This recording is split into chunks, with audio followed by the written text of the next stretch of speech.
రాష్ట్ర ప్రభుత్వం వైఫల్యం వల్లే సింహాచలంలో ప్రమాదం జరిగిందని సిపిఎం కార్పొరేటర్ గంగారావు అన్నారు. మంత్రుల కమిటీ నెల రోజుల నుంచి ఏం పర్యవేక్షణ చేశారని ప్రశ్నించారు. సనాతన ధర్మం అంటూ పవన్ కళ్యాణ్ ప్రచారాలు చేయడం తప్ప పాటించడం లేదని వ్యాఖ్యానించారు. అనేక మంది క్షతగాత్రులై ఆసుపత్రుల్లో కొట్టుమిట్టాడుతూ ఉన్నారు. ఇది తీవ్రమైనటువంటి ఆందోళన కలిగిస్తున్నటువంటి ఘటన. ఈ చర్యకి బాధ్యులు ఎవరనేటువంటిది నేను ప్రశ్నిస్తూ ఉన్నాను. రాష్ట్ర ప్రభుత్వం తగిన భద్రతా చర్యలు తీసుకున్నట్లయితే,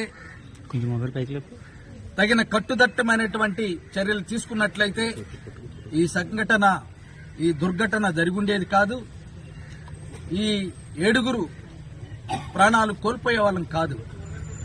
రాష్ట్ర ప్రభుత్వానికి తెలుసు, చందనోత్సవానికి కొన్ని లక్షల మంది భక్తులు రాష్ట్ర వ్యాప్తంగా వస్తారనేటువంటిది. కానీ దానికి అనుగుణంగా ఎందుకు భద్రతా చర్యలు చేపట్టలేదు?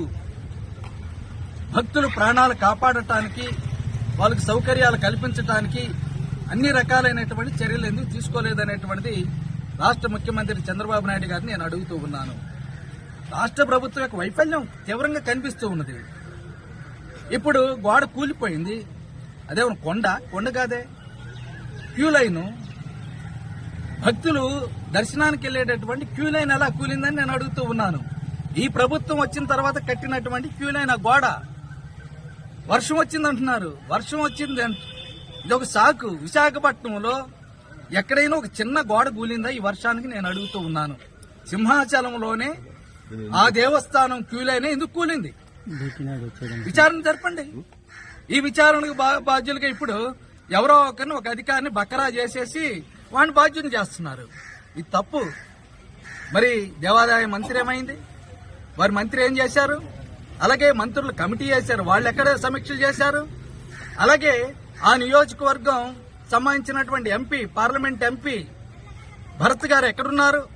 ఆ నియోజకవర్గం ఎమ్మెల్యే గంటా శ్రీనివాసరావు గారు నియోజకవర్గంలో ఉంది, వారెక్కడున్నారు? మరి వీళ్ళందరూ కూడా సూపర్విజన్ చేయాల్సినటువంటి బాధ్యత లేదా? వచ్చినటువంటి భక్తులకి ప్రాణాలను కాపాడేటటువంటి చర్యలు దగ్గరుండి పర్యవేక్షణ చేయాల్సినటువంటి అవసరం లేదా? వాళ్ళందరూ ఎందుకు లేరని నేను అడుగుతూ ఉన్నాను. అక్కడ లక్షల మంది వచ్చినప్పుడు ఆ కమిటీ ఏమైపోయింది? కలెక్టర్ ఆఫీసులో కూర్చొని వారం రోజుల క్రితం సమీక్ష చేసుకుని వెళ్ళిపోతారా? అన్ని పర్యటన చేయరా? ఎందుకు జరిగిందనేటువంటిది మేము అడుగుతూ ఉన్నాను.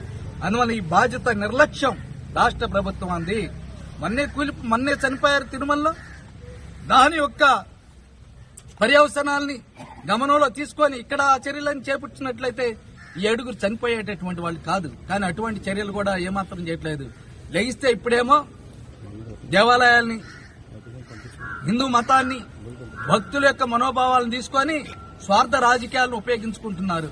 ముఖ్యమంత్రి కాని ఉప ముఖ్యమంత్రి లేస్తే సనాతన దేవాలయం, హిందూ మతము, హిందూ భక్తుల గురించి మాట్లాడుతూ ఉన్నారు.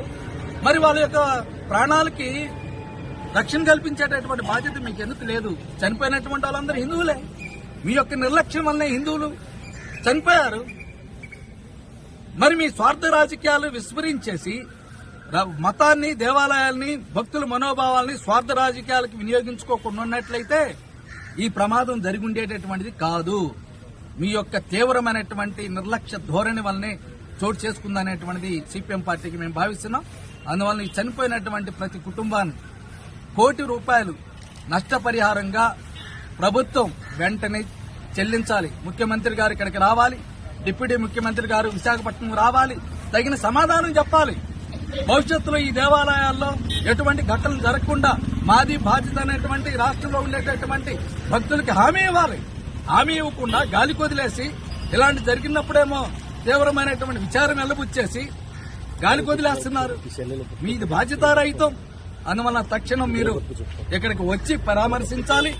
ఇక్కడ ఉండేటటువంటి మీ ఎమ్మెల్యేలు, మీ మంత్రులు, వాళ్ళ మీద చర్యలు తీసుకోండి. అధికారుల మీద కూడా తీసుకోండి. వాళ్ళ మీద తీసుకోకుండా అధికారుల మీద తోసేసి మీ తప్పునంతా కూడా మీ పవిత్రులు అన్నట్టుగా ముసుకేసుకునేటటువంటి చూస్తే రాష్ట్ర ప్రజానీకానికి అందరికీ తెలుస్తూ వరుస ఘటనలు దేవాలయాలు ఎలా జరుగుతూ ఉన్నాయో. మీరు వచ్చిన తర్వాత ఈ గోడ నిర్మించారు సింహాచలంలో. అదే కూలిపోయింది. ఎంత అవినీతి జరిగిందో కూడా అర్థం చేసుకోవచ్చు ఇందులో. అందువల్ల తక్షణం మీరు ₹1 నష్టపరిహారం చెల్లించి రాష్ట్ర ప్రజానికి దేవాలయాల్లో కట్టుదిట్టమైనటువంటి ఏర్పాట్లు చేయాలనేటువంటిది సిపిఎం పార్టీకి మేము డిమాండ్ చేస్తూ ఉన్నాం.